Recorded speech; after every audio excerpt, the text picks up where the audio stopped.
tsara sy mateotiany lambanao mikopakopaka to miantso manao hoe aviany lambanao mikopakopaka ny fietsika le mipaka tsy miraika to tsy maika ny fitafy tsy misy ahitratra tena raitra ka manaitro tena kanto ny kantoky izany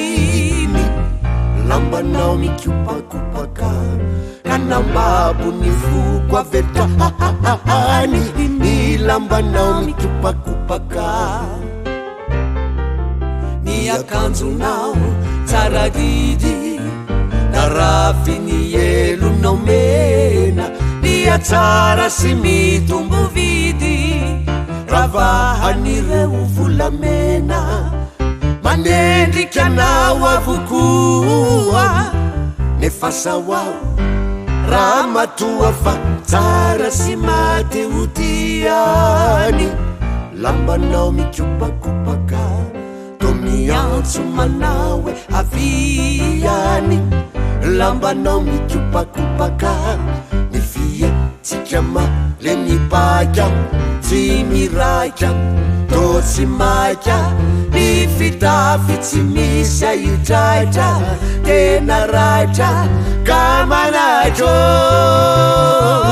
tena kanto ny kantoky izany lambanao mikopakopaka ka nambabo ny foko avetrahany ny lambanao mikopakopaka dia tonga ny lamao divan nanampy ny nety mbahiny nanaraky izany ianao ka hita fa tsy misy tsiny kanefo famenony izany ny lambanao teo iany fa tsara sy mateotiany lambanao mikopakopaka to miantso manao hoe aviany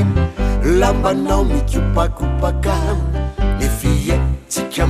le mipaka tsy miraika to tsy maika ny fitafy tsy misy ahitratra tena raitra ka manaitro